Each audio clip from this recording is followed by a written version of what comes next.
E anche la figura che andiamo a presentare oggi ha sicuramente queste caratteristiche, dopo Don Giussani, dopo Takashi Nagai, perché giustamente uno potrebbe dire perché un medico modenese nato nel 51 e morto 26 anni fa è interessante per noi oggi a Conegliano che siamo qui insieme con i nostri due amici. Che caratteristiche ha quest'uomo che tante volte nel libro si definisce spettacolare, no? Quest'uomo pieno di vita, pieno di passione, nato come dire, sorto negli ambienti anche dell'estrema sinistra, prima in una famiglia cattolica, poi negli ambienti dell'estrema sinistra e poi fa l'incontro che ha cambiato tutta la sua vita, no? Un uomo che ha trascinato dietro di sé migliaia di persone, no? Cosa ha da dirci oggi quest'uomo, no? Perché questo libro, no, che poi ci dirà bene Pierpaolo, un libro di molto in presa diretta, un libro in cui Enzo parla e i suoi amici parlano, quindi è un libro che riduce le distanze tra il lettore e i protagonisti, insomma. E poi da questo libro anche una mostra che ha avuto un grandissimo riscontro, il meeting di Rimini l'anno scorso. Io lascio la parola ai nostri relatori che quindi in piena coerenza con il taglio che abbiamo voluto dare a questo incontro, gli incontri degli anni scorsi, sono testimoni a loro volta, sono anzitutto amici di Enzo, insomma, quindi Pierpaolo direi come dire, ha vissuto questa amicizia giorno dopo giorno, ora dopo ora, per tanti anni, insomma, e Paola ugualmente, insomma, e oggi loro sono, Pierpaolo è docente universitario all'Università del Molise, insegna sociologia della comunicazione, è un grande esperto e appassionato di musica, soprattutto è stato il general editor della collana Spirito Gentil, che ha dato voce a una delle grandi intuizioni di Don Giussani rispetto al significato della musica e della musica classica in particolare. E invece Paola Novacchia è direttore, correggimi se sbaglio, dell'unità operativa di igiene, no? Igiene e nutrizione umana, quindi se volete migliorare il vostro stile di vita, lei è la persona giusta, a Ravenna alla USL di Ravenna, no? Quindi direi diamo la parola a loro, facciamogli raccontare un po' in prima persona e poi c'è la possibilità anche di interrogarli con qualche domanda. Direi un quarto d'ora a testa e poi se ci sono domande che da parte mia e vostra con molto piacere. Prego. Va bene. Ok. Intanto buongiorno a tutti e sono molto contento di questo invito, non ero mai stato a Conegliano, quindi è anche un'occasione per visitare queste terre che mi sembrano anche a prima vista anche molto, molto interessanti, molto belle. E anche quello che producono, da quello che mi hanno detto, avrò modo di godere di questo. Qualche parola su questo libro di introduzione. Intanto non vi racconterò tutto il libro perché è acquistabile, quindi ve lo leggerete con calma, va preso a dosi piccole ogni sera prima di andare a letto. Che cos'è, come è fatto questo libro? Allora, io ho vissuto dall'84 al 99 un'amicizia con Enzo Piccinini, perché ero ripetente, ho fatto l'università lunga, poi ho continuato a vivere questa amicizia e questa responsabilità con lui educativa fino al giorno della sua morte. Io l'ultima volta che l'ho visto è stato il 23 maggio del 99, lui è morto il 26. E sono stati 15 anni di stupore, a volte di scandalo, alcune cose ve le racconto perché così si capisce che cosa voleva dire vivere vicino a lui, e di cambiamento di vita per quello che lui portava con sé, che era da una parte uno spessore, un'umanità, un temperamento veramente significativi, a volte anche invadenti e invasivi, ma quello che colpiva di più, sono le cose che ho scritto in premessa prima di iniziare il libro, era il fatto, l'essenziale era quello che aveva mosso il suo cuore, ed era il valore, ed era anche un po' la garanzia che seguendolo non avremmo fatto delle cose irrecuperabili. Era ciò che lui seguiva, ciò da cui era, meglio ancora, ciò da cui era stato preso, ma avrò modo di esemplificare queste cose che vi dico. Per cui non è una biografia, non è un libro che spiega anno per anno cosa è successo. Io ho ripreso in mano, grazie alla Fondazione Piccinini, tutte le documentazioni di quello che lui ci diceva, e mi risuonavano nelle orecchie perché io le avevo sentite queste cose, stiamo parlando di 40 anni fa, e rimangono ancora incise nel mio cuore, nella mia mente, queste parole che poi diventavano immediatamente vita. Per cui, come diceva prima Eugenio, è lui che si racconta. È lui che racconta quello che gli stava a cuore, che è la cosa essenziale, quello che gli stava a cuore e che muoveva i nostri cuori. Per cui il libro è venuto fuori riprendendo quelle testimonianze sue in giro per l'Italia e anche per il mondo, è venuto anche qua, abbiamo viaggiato insieme tutta l'Italia, e dentro questo percorso, diciamo così, di conversione, perché è la parola giusta, quello che intorno a lui si convertiva, cioè i suoi amici. Ci sono 100 testimonianze più o meno di persone che sono rimaste segnate da questo turbine di conversione. Quindi vorrei partire dalla fine, una cosa un po' strana. Parto dalla fine perché, come non ho sentito Enzo Piccinini è dentro, sta come dire, vivendo adesso un percorso di causa di santità.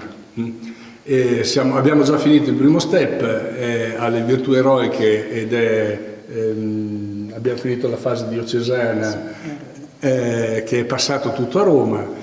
Deve diventare, adesso le tappe sono venerabile, poi se fa un miracolo diventerà beato, se ne fa un altro diventerà santo. Allora, io non so se diventerà santo, me lo auguro, no? Sicuramente se lo diventa sarà un santo molto strano, molto particolare, però la Chiesa è piena di santi strani, cioè uno dei primi santi, San Paolo, è molto molto strano, no? Perché ha ammazzato altri santi, cioè è una cosa un po' particolare. Uno dice, beh, era all'inizio, non si capiva ancora bene, no, è così anche oggi. E vorrei farvi percepire però non appena l'aspetto di onore agli altari, perché non è mai stata la sua preoccupazione, e non penso che sia la preoccupazione di un santo, altrimenti non diventerebbe santo, no?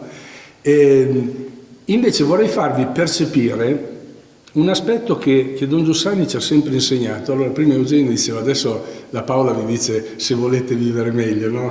Come sta meglio. E io vorrei dirvi come si vive bene, non come si vive meglio, come si vive bene, perché è questa la santità.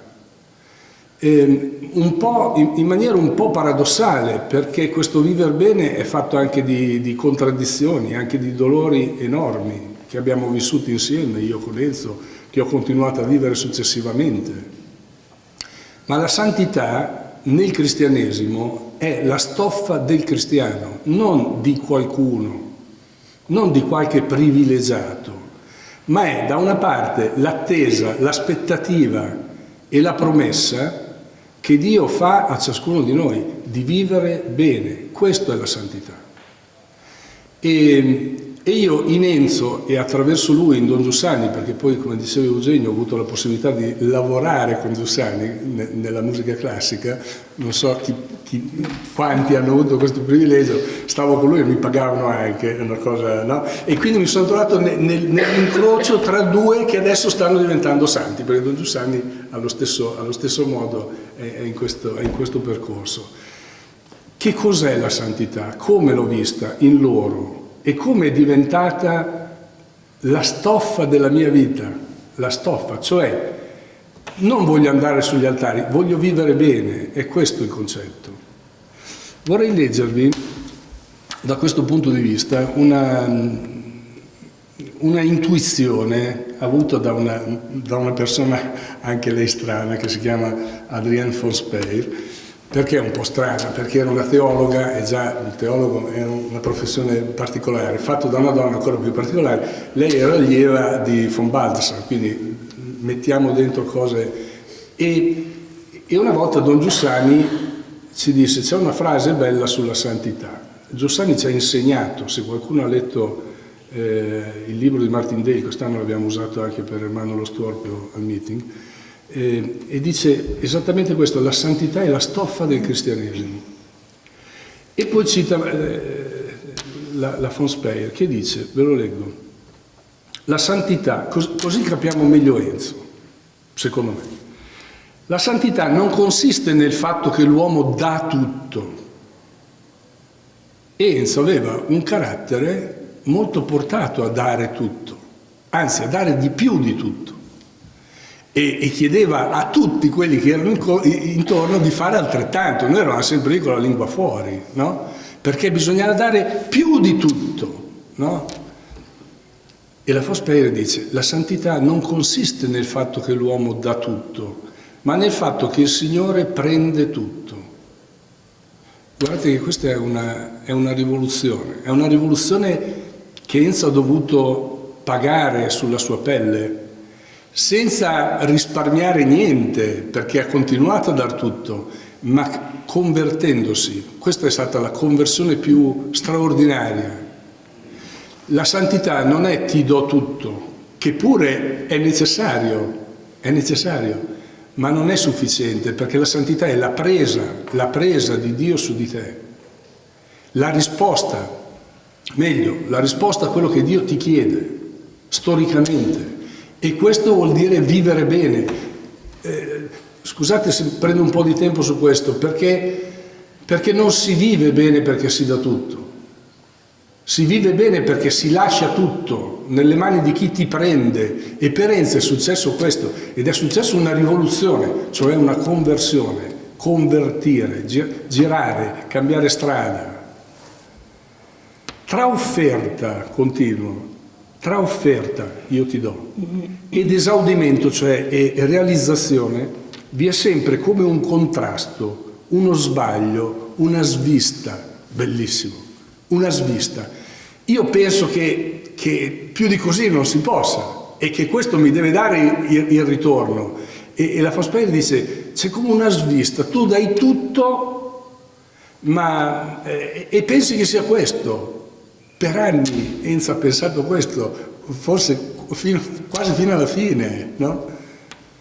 L'uomo offre tutto forse a parole, pronuncia l'offerta a mezza bocca e il Signore l'ascolta come se fosse stata pronunciata nel modo dovuto. Il Signore è ironico, bella, forse fa finta di essere Dio. Ogni tanto che Giussani lo faceva, Peggy lo fa, a me piacciono queste persone coraggiose, no?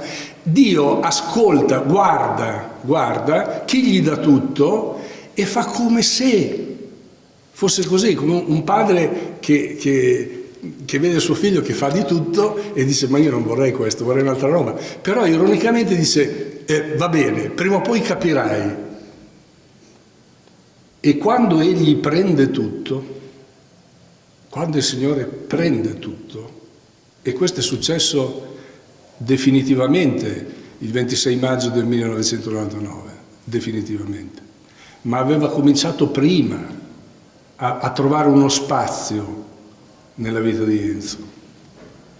Quando egli prende tutto nel suo senso, allora probabilmente l'uomo grida e rimpiange quello che gli è stato preso, ma la grazia della santità sta appunto nel fatto che il Signore permette la svista. Troppo bello. Permette tante sviste. E noi ce le siamo portati avanti fino all'ultimo giorno.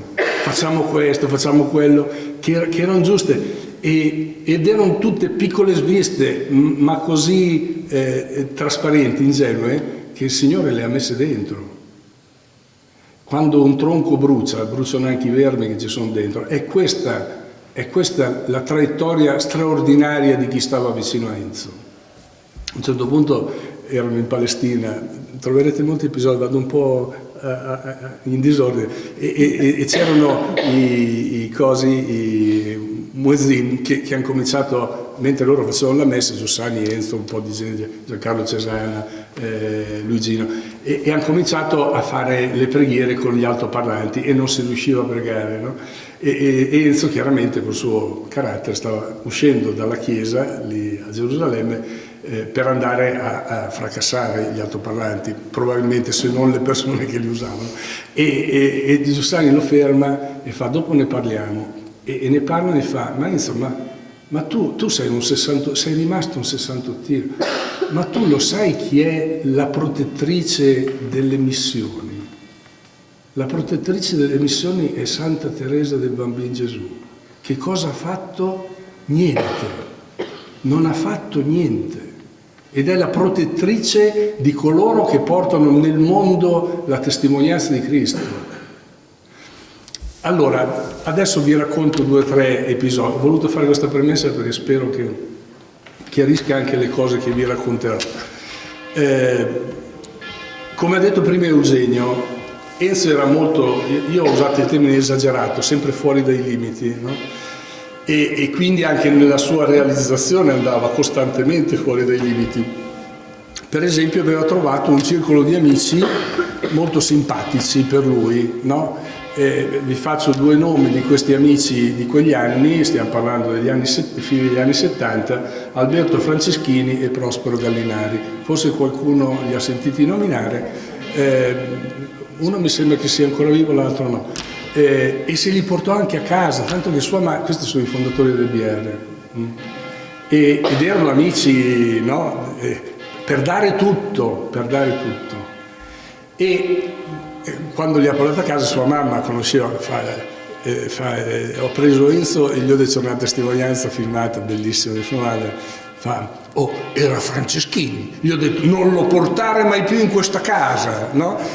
E questo periodo di totalità ha incontrato un'alternativa che Enzo capiva che era ancora più appassionante, ma non si è convertito di botto, no? Ci è voluto tempo. Ecco, una cosa che ha detto Giussani per il suo funerale, che rimane secondo me la sintesi della figura di Enzo. L'incontro gli aveva trasformato la fattura, perfino di certi tratti del temperamento, altri esaltandone. Non che l'avesse trasformato, no? La via di Damasco, San Paolo, secondo me è rimasto per tanto tempo, fino alla fine è rimasto quel romano, no, soldato che era, no? E un po' alla volta, ecco, veniva cambiato, valorizzando certi aspetti del temperamento, altri correggendoli. Quando io sono arrivato in università, 84, matricola, mi sono imbattuto in questo turbine, no? Io venivo da una tradizione di GS molto diversa. Io vengo dalla scuola di Forlì, sono romagnolo e continuo a difendere queste mie origini grezze, però avevamo dei maestri grandi. Uno di questi maestri direttamente o indirettamente era Don Francesco Ricci, che alcuni di voi hanno sentito nominare, che era un uomo di grande coraggio, girava il mondo, era un uomo missionario ed era un uomo di grande cultura, affascinante da questo punto di vista. E noi forlivesi, a differenza dei riminesi, ma non voglio fare polemica, noi amavamo la cultura, e quindi per esempio le 3 giorni di Natale Rimini andavano a sciare, la settimana bianca, molto educativa. Adesso non voglio rivangare queste polemiche. Noi andavamo 3 giorni ad Aquileia, no? 3 giorni ad Assisi, 3 giorni a Roma, ma non Roma genericamente, no, il paleocristiano romano, no? Quindi preparazione, no? Mesi di preparazione, chi fa questo, quando lo fa. Arrivo a Bologna, mi imbatto con esso, la prima esperienza un po' disorientante, esagerata, arriva la telefonata della Anita in quel tempo, la sua segretaria, che fa ci si vede a mezzanotte a Modena, alla stazione di Modena. Ho detto, io sapevo che era un tipo molto particolare, no? Ci troviamo alla stazione di Mora. Ho pensato, è chirurgo, sapevo i turni che fa, stacca, ci beviamo una birra e torniamo a casa. Arriviamo lì, ci troviamo in 12 matricole e 3 più grandi, e arriva Enzo e fa, bene, quanti siamo? 15, benissimo, partiamo. E faccio, scusa Enzo, partiamo in che senso? Sì, partiamo, andiamo, abbiamo 3 macchine. E faccio, ma andiamo dove? Andiamo a Lourdes, a mezzanotte, no? Pensavo scherzasse inizialmente, poi ho visto che faceva sul serio, sapevo che poteva fare sul serio, no? E mi guarda, mi vede un po' stranito, fa, ma perché hai dei problemi? Faccio, no, io pensavo, se ci metto 3 giorni ad andare ad Aquileia o ad andare ad Assisi, andare a Lourdes ci vorrà una settimana. Allora gli ho detto, guarda che bisogna che almeno avvisi a casa, no? Non c'era un telefonino, non c'era niente in quel periodo, no? Ma no, perché devi avvisare? No, torniamo, però faccio, ma in che senso? Domani siamo qua, no? Quindi partiamo, 3 macchine. Io ero in macchina con lui, partiamo e chiaramente a un certo punto si fa, ma scusate, ma c'è il confine in Francia. A quel tempo non c'era l'Europa unita, no? Quindi ci volevano i documenti e 2 o 3 di noi non avevano i documenti. Enzo un po' si arrabbia, ma come non avete i documenti? Sai, per prendere una birra a Modena non è che uno prende sulla carta d'identità o il passaporto, no? E quindi cosa fa? Vabbè, fa niente, troviamo la soluzione, facciamo così. La Fiesta va davanti, la Ritmo nel mezzo e noi dietro, noi eravamo in fondo. La Fiesta parte, passiamo di lì alle 3 di notte, nessuno ci ferma, se non date nell'occhio non ci ferma nessuno. Vabbè. Passa la prima macchina, la Fiesta, passa il confine, effettivamente non la fermano. Noi eravamo in fondo, non vediamo questa scena, arriviamo su... Non ce li avevi tu i documenti? No, io ce li avevo, io per caso ce li avevo. Arriviamo noi al confine come ultimi e lì c'è la Ritmo, vediamo che è ferma sul confine con un nugolo di persone, tra cui molti in divisa. Quindi Guardia di Finanza, Carabinieri, i nostri che smanettavano da tutte le parti e noi ci fermiamo, facciamo finta di non conoscerli e diciamo, ma cosa sta succedendo? E uno di loro, dei nostri amici, fa, guarda, è successo questo problema, volevamo andare a fare la pipì, non trovavamo altro punto, ci siamo fermati qui e uno di noi, l'ultimo, ha chiuso la macchina con le chiavi dentro. A quel tempo si riusciva anche a chiudere la macchina con le chiavi dentro, oggi è impossibile, no? E quindi cosa è successo? Che tutti gli hanno dato una mano. E quindi è arrivata la Guardia di Finanza, c'era gente col piede di porco, altri con il filo per tirare, no? Nel frattempo, per non attirare l'attenzione, la Fiesta non ci ha visto e quindi in retromarcia ha fatto 8 km di tunnel subito dopo il confine ed è tornato indietro ed è stata una festa alla fine, no? E siamo ripartiti. Ne sono successe altre 1000, abbiamo sbagliato strada al ritorno. Enzo ha detto sono un po' stanco, erano 12 ore che guidava, ha dato il cambio, ci siamo ritrovati nella strada per Parigi, no? Quindi abbiamo allungato.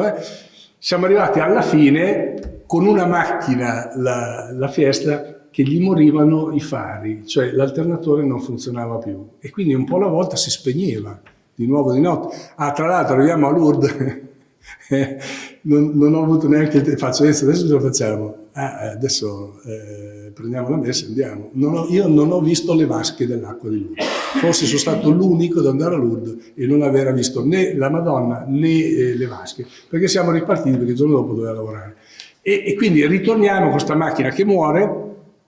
A un certo punto Enzo fa, va bene, la mettiamo nel mezzo, quindi la Ritmo davanti, la Fiesta nel mezzo che moriva piano piano, c'erano i fanali che scomparivano e noi dietro, in modo che nessuno la vedesse nel mezzo, no? A un certo punto arriviamo su un ponte a Savona, guardo dietro, la Fiesta muore, parcheggia, si fermano. Enzo mi fa, e gli faccio, Enzo si è fermata la Fiesta. Mi fa, dove siamo? A Savona. Quindi siamo in Italia? Sì, va bene. E siamo andati. E li abbiamo lasciati lì, 5 matricole, ok? Ora, Perché vi racconto questi episodi? Perché con lui la vita era costantemente così, no? Era un'esagerazione costante e ti veniva proprio da chiederti, ma vale la pena, perché era una provocazione su tutto. Per dirvi un altro episodio che vi racconto, poi vado sull'essenziale. A un certo punto, perché lui aveva sempre ragione, non sbagliava mai. Noi l'avevamo paragonato a Fonzarelli, qualcuno di voi si ricorda Fonzi, Happy Days, alcuni sono troppo giovani. E Fonzarelli non riusciva a dire ho sbagliato, vi ricordate? Quando sbagliava non gli veniva fuori, diceva e non riusciva a finire. Ecco, per noi era uguale, no? E una volta giocando a calcetto, che era la nostra palestra educativa anche catechistica, c'era uno di noi invitato che non era Maradona, non giocava molto bene, no? A un certo punto Enzo si ferma, senza guardarlo, lo indica, ci guarda noi e dice: e questo chi l'ha invitato? E questo poveretto, che non capiva bene come funzionavano le cose, lo guarda e fa: Enzo, ma mi hai invitato tu. Quindi capite che cortocircuito si era creato, cioè era stato lui a invitare questa schiappa, no? E lì gli è venuto il colpo di segno che usava sempre nelle situazioni difficili e gli dice: ma se sai che sei scemo non devi accettare, capite? Quindi la colpa era di lui. Ecco, pensate, 15 anni costantemente così, no? E nello stesso tempo, quella cosa che vi dicevo prima, vedere ogni giorno un cambiamento, una disponibilità, anche un dolore per queste esagerazioni, che non sto a raccontarvi tutte, ce ne sono tante nel libro. Perché questa disponibilità anche nella sofferenza, nella fatica? E mi ricordo che più volte arrivavamo alle mani e quella volta in Toscana arrivò alle mani in una riunione di responsabili che aveva come compito la pacificazione, no? E lì chiuse il tutto con uno schiaffone e partimmo, no? E in macchina mi disse: Wilmer, non va bene, non bisogna far così. Io lo so che non bisogna, e non era per dire. Tutte queste cose alla fine ci davano, almeno a me personalmente, ma anche a tanti amici, ci dava la percezione di essere in una strada sicura, esagerata ma sicura, perché la correzione arrivava a lui e arrivava a noi. Questa dinamica straordinaria che si chiama correzione, che è propria del cristianesimo. Come mai? Ecco, vorrei sinteticamente descrivervi il cuore, secondo me, di questa dinamica affascinante di conversione costante, non un punto di arrivo e di immutabilità, no, costante. Ve lo dico con 3 osservazioni sintetiche. Prima, Enzo diceva: noi abbiamo bisogno di una stima di noi stessi e c'è solo se siamo stimati, originalmente stimati. Guardate, non ho tempo io di approfondire questo, io lo faccio anche per lavoro, perché essendo sociologo, per esempio ho scritto un libro un po' particolare che si chiama Sociologia della realizzazione. Ho voluto mettere nero su bianco accademicamente quello che ho imparato nel movimento DCL. Che cosa vuol dire realizzarsi? Come fanno i giovani a realizzarsi? E li ho intervistati, no? Non ho forzato la mano, ho solo fatto una fotografia di che cosa voglia dire oggi, in una situazione che Enzo non poteva neanche immaginare.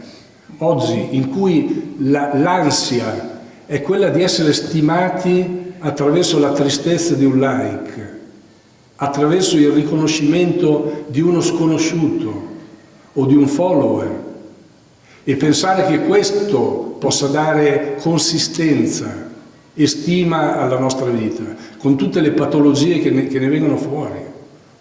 Bene, In quegli anni il problema era lo stesso, rimarrà lo stesso, le strade cattive cambieranno, ne troveremo sempre di nuove.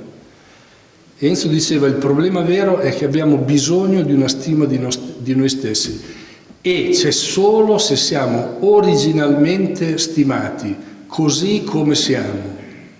Continuava a dirci: vai bene come sei. E non andavamo mai bene, perché ci correggeva costantemente. Ma questa percezione che non c'erano scusanti, che potevamo dare un contributo, che eravamo stimati, era una certezza. C'è qualcuno che ti fa in questo momento. Sei voluto, allora come adesso.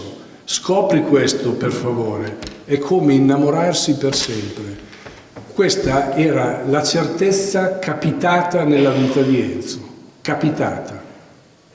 Così come capitava in noi, e questa è una rivoluzione, ripeto, sarebbe bello riprendere tutta la ricchezza dei segni di questo, ma ve lo dico come punto rivoluzionario di Enzo, di me e potenzialmente di chiunque, la vera rivoluzione. Come succede questa rivoluzione?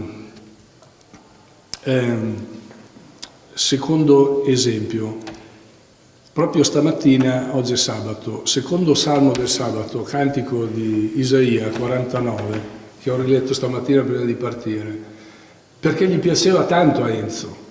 E dopo la sua morte io ho scritto un brano di musica, ero appena diplomato in composizione, che poi fece sentire a Don Giussani, e gli dissi: guarda, l'ho musicato perché per me questo è Enzo, questo che dice Isaia. Qualcuno di voi se lo ricorda. Dopo vi dico perché stava a cuore Enzo. E quel salmo dice, Israele, a proposito di stima, no? Originalmente stimato, Israele, che era un popolo piuttosto di dura cervice, dice la tradizione, no? Di dura cervice, lo vediamo oggi che è di dura cervice, è confermato, dice a un certo punto: il Signore mi ha abbandonato, il Signore mi ha dimenticato. Guarda Dio e dice: non mi stimi più. E qui interviene Dio, ecco un altro che si mette nei panni di Dio. Isaia, mi piacciono tanto questi uomini coraggiosi, no? da Giussani a Peggy, alla von Speyer, a Isaia. E qui Isaia si mette nei panni di Dio e dice: scusa un attimo. Isaia non fa vedere che Dio è arrabbiato, il termine sarebbe più giusto un altro. Dice: ma scusa un attimo, Israele, si dimentica forse una donna del suo bambino così da non commuoversi per il figlio del suo seno? Tu ti lamenti, ma io per te sono come una madre. È possibile che una madre si dimentichi del suo bambino? Poi, quando incontrerò Isaia ne parleremo. A un certo punto Isaia dice, si mette nella testa di Dio e Dio dice, non è Fonzarelli, dice no, non va bene questo esempio, e dice perché è possibile che una madre si dimentichi, è assurdo ma è possibile. E allora Dio ci ripensa e dice: se anche ci fosse una madre, una donna che si dimenticasse, io invece non ti dimenticherò mai. E poi fa questo esempio che per Enzo era decisivo, era stato decisivo. Ecco, ti ho disegnato sul palmo della mia mano. Dio che dice: io ti ho disegnato sul palmo della mia mano. Enzo ce lo raccontava così, diceva: quando io andavo al liceo non c'erano i telefonini, adesso abbiamo dovuto vietare i telefonini a scuola, a quel tempo non c'era questo problema. Come si faceva a copiare? C'erano i bigliettini, anche noi facevamo i fogliettini, no? E che poi venivano nascosti, li scrivevi prima a casa con le soluzioni e li nascondevi nelle parti più intime, no? E Enzo diceva: c'era una professoressa che aveva praticamente i raggi X negli occhi, quindi non riusciva a passare con i bigliettini. E quindi in quel caso noi avevamo trovato questo sistema di scrivere le formule nel palmo della mano. Quindi tu passavi con il pugno chiuso, entravi in classe e poi al momento opportuno, necessario, aprivi la mano e vedevi l'essenziale, ciò che risolve. E Enzo diceva, vi rendete conto che Dio ha scritto il vostro nome sul palmo della mano? Essenziale, nel momento decisivo, è lì. Come si fa a essere certi di questo? Ce lo siamo detti, lo dico parafrasando, ma penso di non andare lontano da quello che Enzo ci direbbe oggi. Lui era certo che Dio, era diventato certo che Dio lo aveva scritto nel palmo della mano nonostante tutti i vermi dentro il legno, perché una persona, un santo, come vi dicevo all'inizio, che si chiamava Don Giussani, aveva scritto il suo nome sul palmo della mano, aveva scritto Enzo Piccinini. Enzo Piccinini aveva una mano piena di nomi e noi che eravamo dietro di lui avevamo le mani piene di nomi, e non solo di Bologna, eravamo 1300 studenti di CL a Bologna, universitari, ma in giro per l'Italia, ad Ancona, a Bari, a Lecce, a Pescara, a Trieste, a Genova, a Firenze, a Pisa. Dove andavamo avevamo le mani piene di nomi, perché è così che Dio si fa vicino, attraverso la presa di qualcuno. Finisco, ultimo punto, vi leggo solo una cosa, perché siamo frutti della tenerezza di uno. Come vorrei farvelo capire? La sua vita era diventato questo. Come vorrei farvelo capire a tutti, come vorrei farti capire che sei stimato originalmente. Quella lettera bellissima, è Enzo che parla qui, San Luca capitolo 9, e li mandò ad annunciare il regno di Dio e a guarire gli infermi. Lui era un medico, io riprendendo questo dopo 40 anni dicevo, ma l'avrà colpito perché parlava degli infermi, quindi medici, no? E invece qui fa capire chi sono gli infermi e chi erano per lui stesso infermo, no? Questo definisce il cambiamento della tua vita.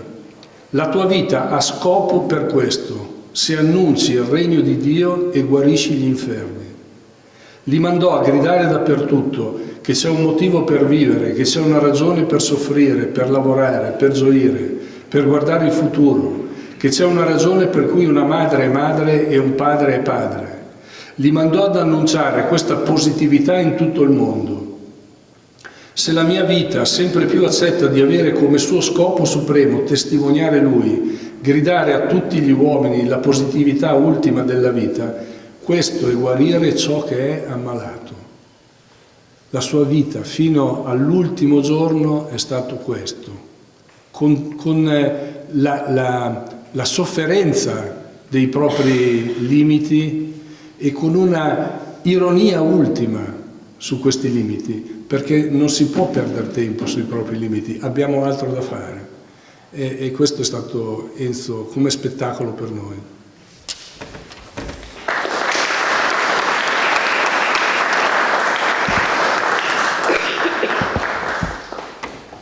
Allora, intanto sono contenta che lui ci abbia messo di più, perché così io posso metterci di meno.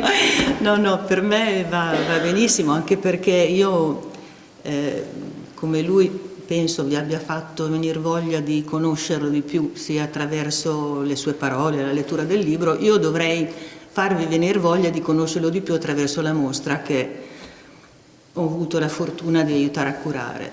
Vi racconto brevemente, ho capito anche dagli amici che ho incontrato in colla settimana scorsa che erano molto interessati dal capire come era nato tutto questo. Allora ve lo riracconto. È successo che l'anno scorso ricorrevano i 25 anni della morte di Enzo e c'era venuta voglia di fare delle cose particolari per ricordare lui. Intanto lui aveva già, Pierpaolo, il professor Bellini, aveva già quasi ultimato la stesura del libro e ci ha fatto il regalo di farcene parte, a me e a un gruppo di amici. E noi abbiamo capito subito che era una cosa grossa, che non era quello che si poteva immaginare come biografia o riesumazione storica, era una possibilità di incontrarlo di nuovo, in presa diretta, perché avete capito com'è nato, è stata la raccolta anche di testimonianze inedite, insomma sbobinatura di varie occasioni di incontro, sia pubblici che assolutamente privati, che Enzo ha avuto negli anni in cui è vissuto. Allora che cosa abbiamo capito? Che era un modo per rincontrarlo nuovamente. Enzo è stato un amico grande, sia perché, come per Paolo, ha avuto la fortuna di una frequentazione quotidiana, sia chi, come è successo a me, non aveva questa possibilità frequente, però vi assicuro che, avete capito il personaggio che era molto difficile anche incontrarlo brevemente e rimanere non colpiti.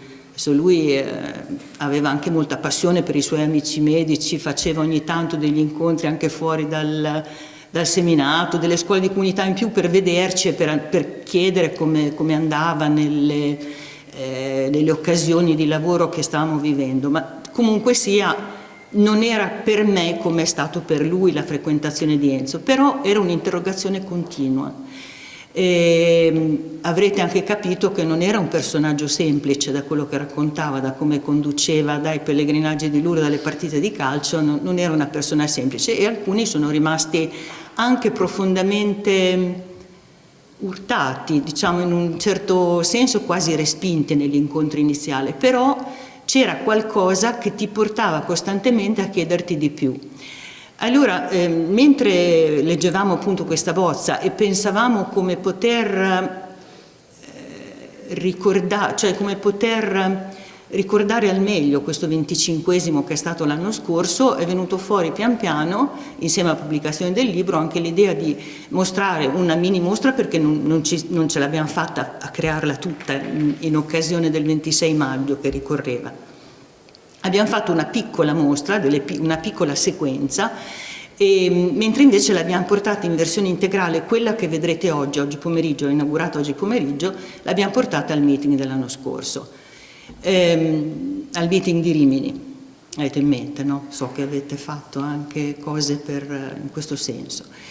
Che cosa ci ha guidato, almeno dico per me, ma penso anche per altri che sono qui, che hanno aiutato tutti la creazione della cosa? La speranza, l'idea, la passione che fosse, anche per chi non l'ha conosciuto, come molti di voi capisco che non l'hanno conosciuto, l'occasione per dire porca boia, cioè come dire, passare di domanda in domanda, quasi di svista in svista, se possiamo dire, un approssimarsi alla verità per piccoli passi. Allora capite che di fronte a un temperamento e anche una vita di questo genere è facile rimanere colpiti da aspetti che sono parziali di fatto, perché dire semplicemente è una persona fuori dal comune, è inutile che io mi ci metta, tanto non sarò mai come lui, è una cosa parziale che non attraversa veramente il mistero di questa vita. Il mistero di questa vita è quello che ha detto Pierpaolo adesso. Per cui piano piano, anche attraverso il rimettersi davanti a lui, perché leggere il libro è stato un pochino incontrarlo di nuovo, rincontrarlo nuovamente, in modo diretto, non attraverso un meccanismo di ricordi che non fanno una giustizia vera della persona, ma attraverso veramente il modo che hai di incontrare una persona, l'unico modo, che è quello di fare un passo indietro per guardarlo. E allora piano piano la domanda non era più come accidenti fa a essere così, ma realmente chi è costui? Chi è costui, nel senso chi è quest'uomo, cosa lo muove, cosa lo spinge, che non sono gli aspetti appariscenti del carattere, ma è veramente qualcosa che è anche per te. E questo è, diciamo, il mistero di un'amicizia vera, di un'amicizia grande, che è nata oltretutto per noi che l'abbiamo conosciuto negli anni dell'università, che sono anni cruciali perché ti si apre la testa e ti si apre anche il cuore, e incontrare un adulto noi eravamo ancora ragazzi, un adulto che crede in quello che dice e che crede che la vita abbia un senso, è stato qualcosa che ci ha segnato definitivamente. Allora, dietro alla lettura, che è il libro che è stato editato proprio in quei giorni lì, subito prima del 26 maggio, adesso non ricordo esattamente la data, poi la pre-mostra, che la chiamiamo così, la mostra, cosa mettiamo, cosa non mettiamo, insomma il rovello è stato puntare sulle cose che diceva più frequentemente e che quindi ce lo possono riportare di più. E allora abbiamo allestito 4 capitoli che, se venite oggi, vi annoierò ancora, ve li mostro, ve li espongo. E sono, cos'è il cuore? Il cuore in ogni cosa, cosa significa per l'uomo il cuore, che il cuore è il centro della vita, non è un sentimento, ma è la nostra connotazione che ci fa essere uomini. Che cos'è, dato che non siamo all'altezza di reggere quest'urto, che cosa ce lo fa vivere veramente il cuore, che è l'amicizia vera. Quindi il secondo capitolo è bisogna non essere soli. Il terzo si intitola Senza misura. Queste non sono parole, sono le nostre riflessioni sulla vita di Enzo, cioè da questo percorso nasce qualcosa che non si misura, non si vuole misurare, non si può misurare, una vita seminata dal vero. Lo troverete in molti pannelli dove abbiamo raccolto delle sue testimonianze anche molto che rappresentano molto questo essere fuori di misura, fino all'ultima tappa, che è come possiamo dire anche espressione dell'amore vero, che è l'offerta di sé. Basta, la mostra si chiude così. Io spero di vedervi, di potervi dire meglio quali sono state le parti che ci hanno colpito di più e che come hanno portato noi a richiederci chi è costui per la nostra vita. Pensiamo, speriamo che possano aiutare anche voi. L'ultimissima tratta, il pezzo della mostra purtroppo ha dovuto imporre molti sacrifici, perché fino ad ora, e quindi è la storia di quello che è successo dopo la sua morte, in cui anche misteriosamente molte persone hanno continuato a incontrarlo, semplicemente, come è stato anche nel corso della sua vita, incontrarlo attraverso dei testimoni, anche semplicemente o leggendo lettere, o leggendo libri, o leggendo testimonianze, o tanto di più conoscendo persone che l'avevano conosciuto. Che cosa vuol dire? Che questo ci ha portato continuamente anche a noi a porci questa domanda, e ha portato anche la Chiesa a porsi questa domanda, perché dall'inizio cosa abbiamo detto, il 2020 mi sembra, Castellucci ha detto sì, qui si apre la causa della santificazione di quest'uomo. Basta, io ho già finito, spero di avervi, se non altro, incuriosito a vederla.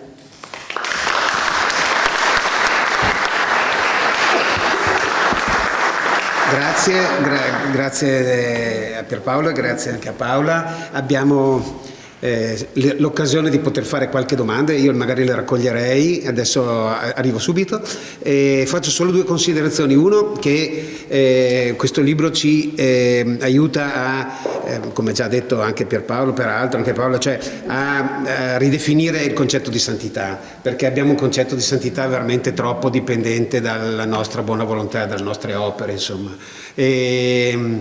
E questa frase della von Speyer è veramente disruptive da questo punto di vista, insomma, ci fa proprio vedere e ci dà speranza, perché ci fa capire che da una parte tutto quello che era Enzo, questo suo darsi oltre ogni limite, è stato completamente abbracciato dall'incontro che lui aveva fatto, ma d'altra parte che non era quello, che se uno pensava che fosse solo quello era proprio sì una svista, era un'altra cosa, e lui in qualche modo da una parte è stato esaltato in questo e dall'altra parte è stato continuamente corretto in questa cosa, continuamente rispostato da un'altra parte, e gli episodi che anche tu ci hai raccontati sono veramente belli da questo punto di vista, insomma.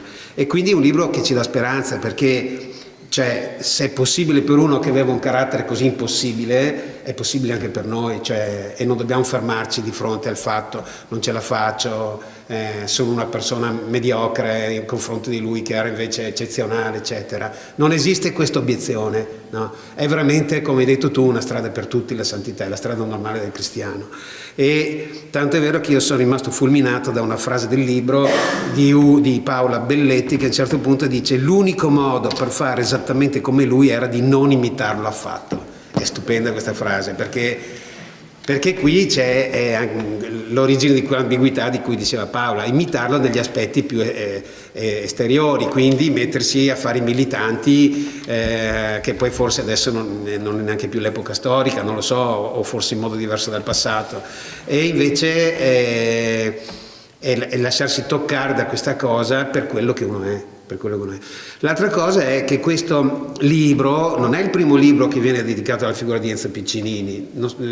Io ne conosco un altro, non so se ce ne sono altri due. Ecco. Io conosco il libro fatto per la stessa casa editrice da un altro caro amico, Marco Bardazzi, molto bello, molto completo. E perché lo cito? Perché vi voglio dire questo: se voi leggete il libro di Marco,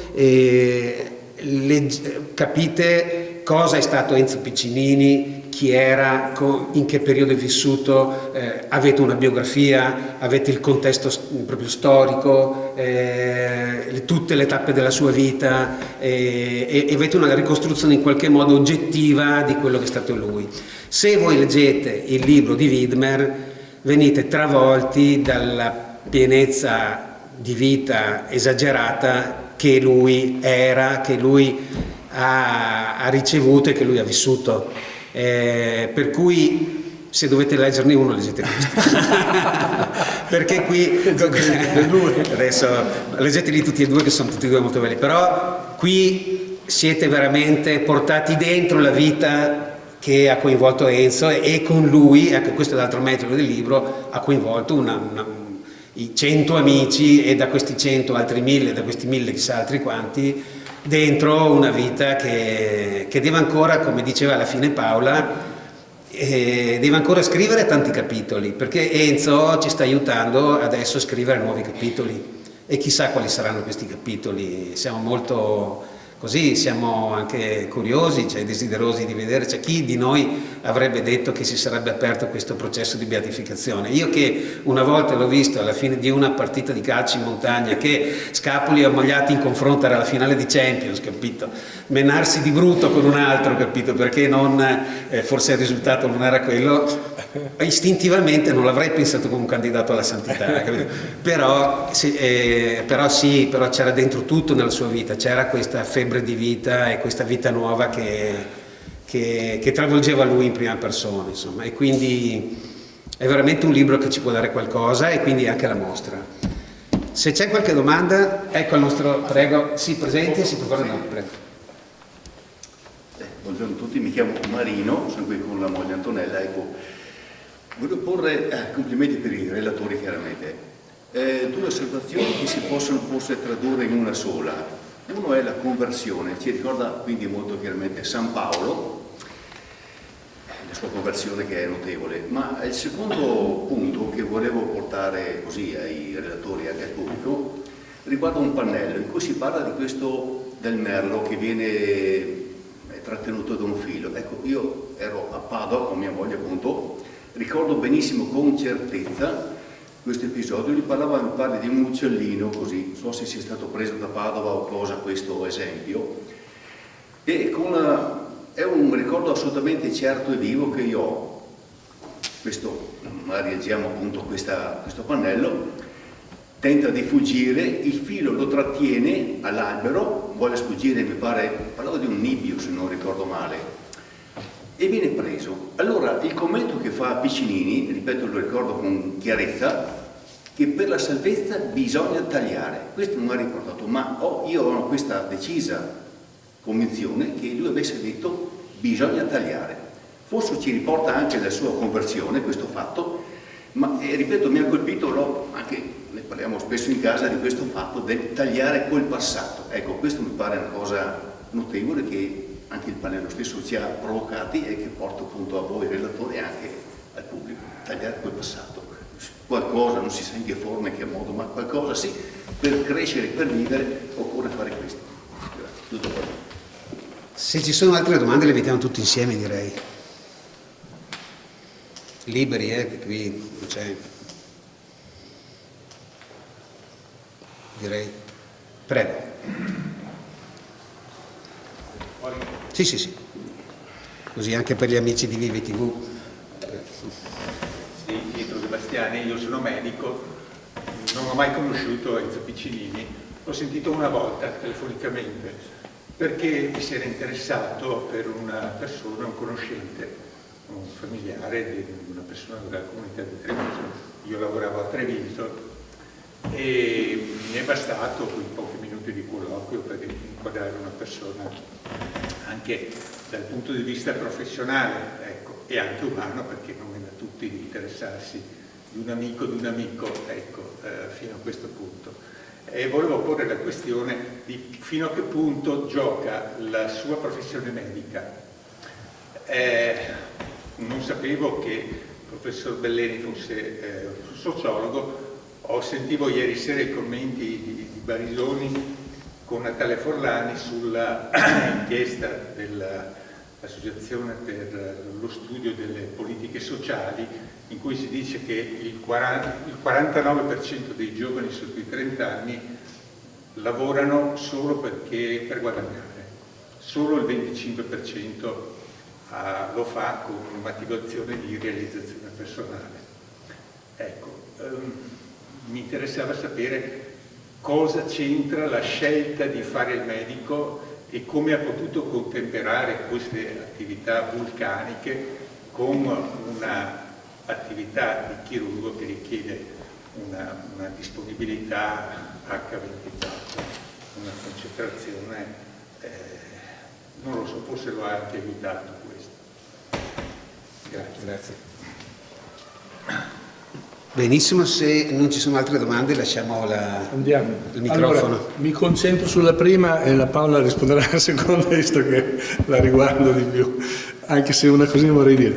Allora, questione conversione e poi quell'uccello, ogni tanto mi arrivano dei pezzettini del puzzle che non abbiamo recuperato tutto. Ci sono arrivate delle cose andando in giro a presentare il libro di tante persone che ci hanno corretto, ci hanno integrato. Non so se fosse un merlo o io sapevo un merlo, però non fa molta differenza. Faccio un'osservazione. Quell'esempio che lui fece, intanto lo ripeto, era rimasto colpito da un uccello, che fosse un nibbio, un merlo, non so, che in un giardino spiccava il volo, tirava verso il cielo e poi improvvisamente crollava giù per terra, no? Poi un po' tramortito ci riprovava e lui non capiva questa scena, allora si era avvicinato e aveva visto che c'era una lenza da pesca attaccata al piede dell'uccello. E qual era il contenuto e anche la correzione? Che per me, cristiano, sessantenne, vita da cristiano intensa, il più possibile, è ancora una domanda apertissima, perché lui ci diceva: guardate che il problema vero è che se tutto quello che facciamo ha come ultima aspettativa le cose del mondo, siamo rovinati, perché la realizzazione non è di questo mondo, non è di questo mondo. E noi possiamo dire Gesù, Gesù, sperando che quella realizzazione coincida con le cose vanno bene, le cose ci vanno bene, non abbiamo più disastri, non abbiamo più tragedie, non abbiamo più peccati. Non è così, non è così. La realizzazione è nella vita eterna. Qui è una caparra. Se Don Giussani percepisse questa riduzione terribile del cristianesimo a star bene nel mondo, si rivolterebbe nella tomba, e penso che sia una tentazione enorme per tutti, per tutti. Io non vado a caccia di streghe, quando io sto bene sono contento, ma che io pensi che la mia realizzazione sia nello star bene è anticristianesimo, non è così. Tant'è vero che i primi cristiani si sono realizzati in maniera un po' particolare, perché San Pietro, il primo Papa, è stato crocifisso, San Paolo l'ha decapitato, San Pietro addirittura in testa in giù, cioè non è una grande vittoria, no? Ok, scusate se mi sono scaldato, ma penso che questa ambiguità sia mortifera nelle nostre relazioni di amicizia cristiane. Per cui conversione era sì correggere le cose del mondo, ma correggerle non perché si avesse l'illusione che correggendole avremmo raggiunto l'obiettivo. Non è così. Per fare un esempio, la questione del calcio, no? Di cui ha parlato anche prima Eugenio, che io a scuola di Enzo facciamo una partita calcio Bologna contro Genova in vacanza sulle Alpi, alla Tuil. Vengono loro, 300 di loro contro 1200 di noi. Partita, chiaramente io venivo da una certa scuola, mi fanno un fallo su di me e 1200 di Bologna invadono il campo, no? Allora, parentesi, io seguivo la comunità di Genova, per cui avevo la responsabilità di Genova. Questo ragazzo vede questa scena e fa uscire tutti e vanno via, tutti quelli di Genova vanno via. No, noi erano 300, erano 1200, ma c'era anche un boxer tra di loro, uno che tirava a box, no? Allora lui, preso dalla tensione, con il prete, prendono su e portano tutti via. La partita finisce così. Allora, io lo chiamo e gli dico, no, prima sento Enzo, gli racconto la cosa e gli dico, guarda, non è il problema del fatto che abbiamo sbagliato, ma il problema è che lui ha deciso per conto suo e siccome la comunità non è la sua, io lì non ci vado più. Se tu sei d'accordo, glielo dico, perché una responsabilità educativa prende anche il limite, lo corregge, ma lo corregge unitariamente e questo è molto grave. Allora l'ho chiamato, lui si è sentito corretto, ha chiesto al prete di venire, si è fatti altri 200 chilometri in montagna durante le vacanze, pensate che razza di vacanze, no? Vengono lì, ne parliamo e gli ho detto, guarda, io non vengo più se non capisci questo, non chi ha sbagliato e chi ha fatto bene, ma se non c'è un criterio di correzione comunitaria siamo finiti. E dopo mi ha invitato a tenere la loro assemblea finale. Pensate che razza di situazioni assurde. Cioè facciamo a botte, ci dividiamo, una vacanza su e giù in macchina per le montagne e poi vado lì e dico, bene, abbiamo capito che c'è stato un grave errore e abbiamo capito che correggendolo siamo diventati più amici. Io questo qui ce l'ho amico, adesso è in America, ce l'ho amico come pochi qua in Italia, dopo 20 anni, dopo 30 anni.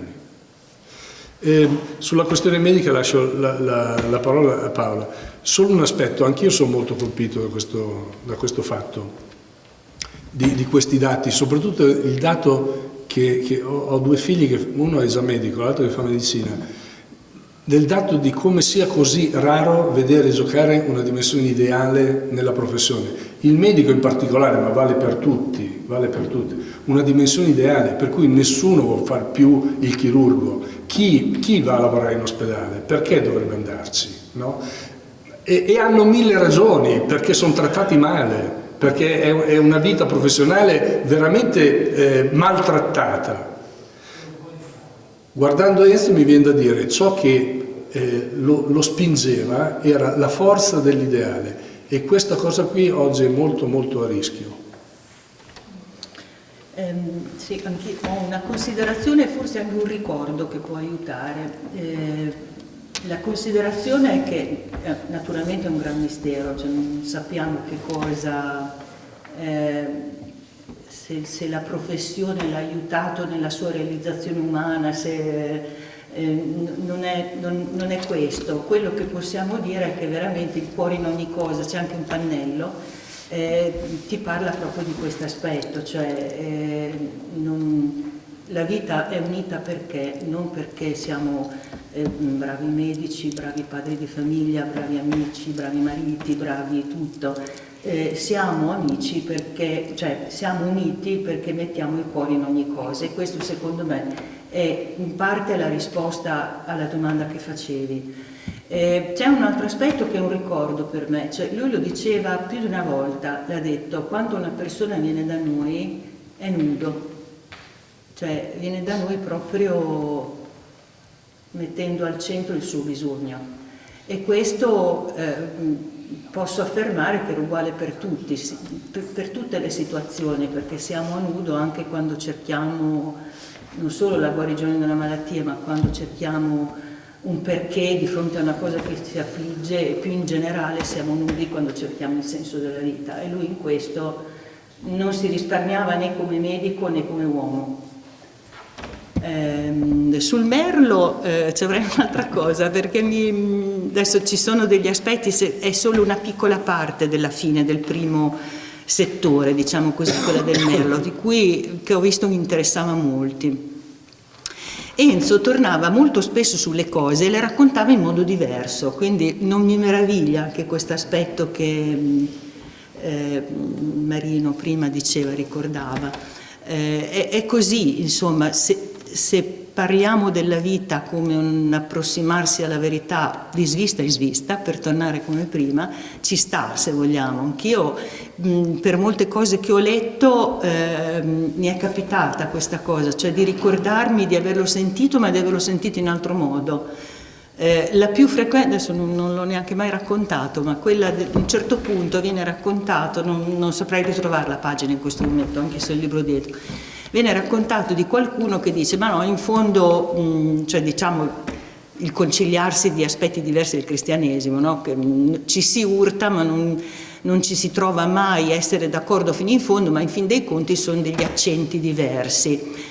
Allora mi sembra che il commento nel punto in cui parli di questo sia vabbè, sono due modi diversi, insomma non è esattamente come la ricordo io. Io quello che mi ricordo che ha detto Enzo di questa cosa dell'accento è: senza l'accento la parola non esiste, ed è una cosa che probabilmente tante volte avrà detto anche in modo leggermente diverso, come la storia del Merlo, la storia del filo, però fa parte del fatto che insomma non siamo mai arrivati, insomma c'è un modo sempre diverso di raccontare le cose che ti colpiscono.